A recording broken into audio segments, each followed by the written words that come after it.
Now let's take a look at how to build an in-game scorebox using Content Studio version 2 and up. Start a new Content Studio presentation and add either a graphic, a video, or a solid color background if desired.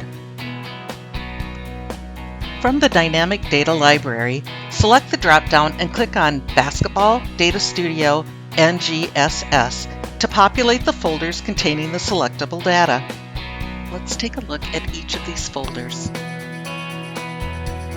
Box score, leaders, scores,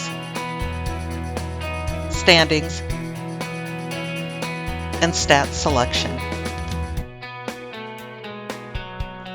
Each folder contains different information regarding the player or team, including bios, stats, leaders, and more.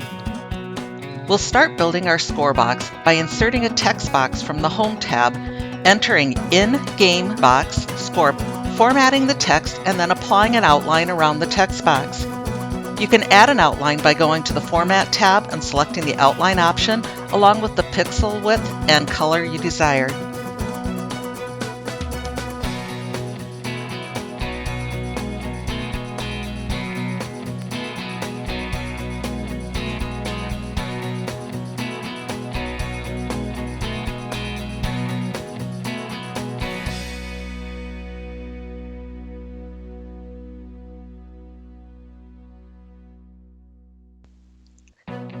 Next, we'll add a boxed area for Home and a boxed area for Guest by just drawing out a text box to the size desired and adding an outline.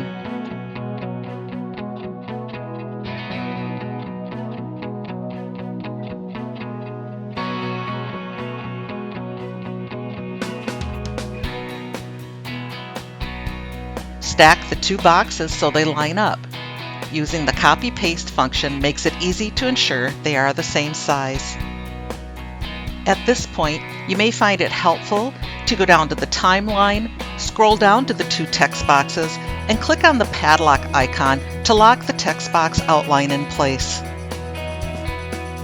We are going to start with the box score, home team, on-court players, bio. In our view, player number 1 is selected. The number 1 refers to the first player on the court, the player with the lowest jersey number. We will drag over the jersey and last name from this area.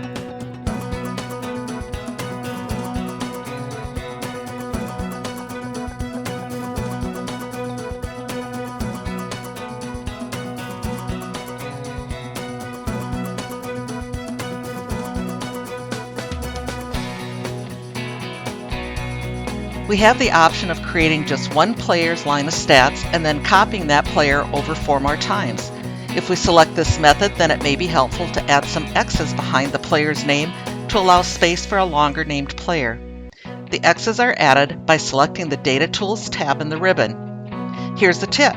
If doing this, try setting the text format to be left aligned. This will help ensure the names all line up.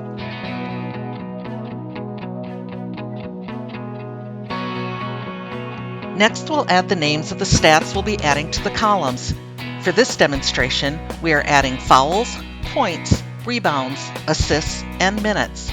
We do this just using a text box, formatting, and aligning visually.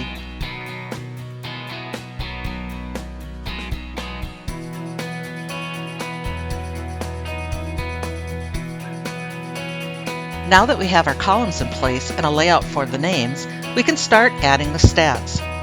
Just go back to the Dynamic Data Library and scroll down to the Game Stats and find Assists right at the top, then drag it across to the location next to the first player name and under the Assists column.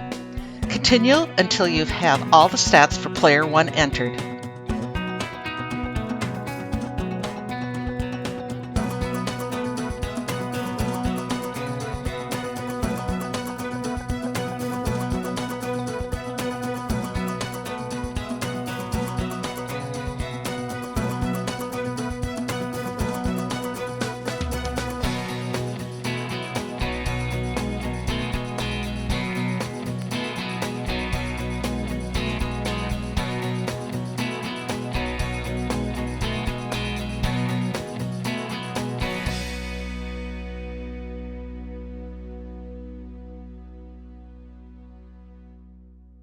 Congratulations! You have entered a row of stats for Player 1. Let's take a look at how easy it is to create a row of stats for Player 2 now, just by using the Copy-Paste function and the Data Tools tab in the ribbon. Select the entire line for Player 1. Right-click and select Copy, then Paste. Drag the Player 1 copy information to the desired location and move any overlapped information to the correct location. If you are unsure what the field is actually for, you can select a field, then take a look at the Data Tools tab to verify. Later, we're going to assign this copy of Player 1 to be Player 2.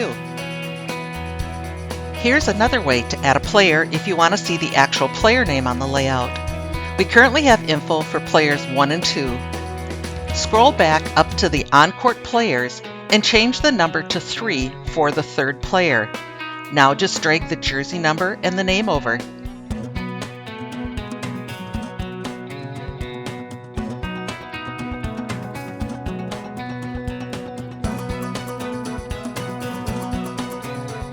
Next, you can drag the respective stats over too, or as this example shows, just copy-paste the row above and place the stats in their columns.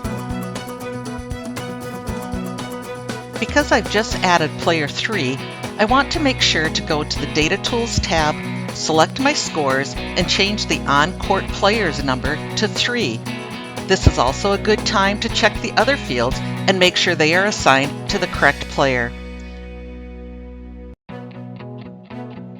You'll notice at the bottom of the screen the Data Field Viewer. This allows me to see each field I've added and if there are errors. We'll have some more on that later. Continue on adding the 4th and 5th player for the home team.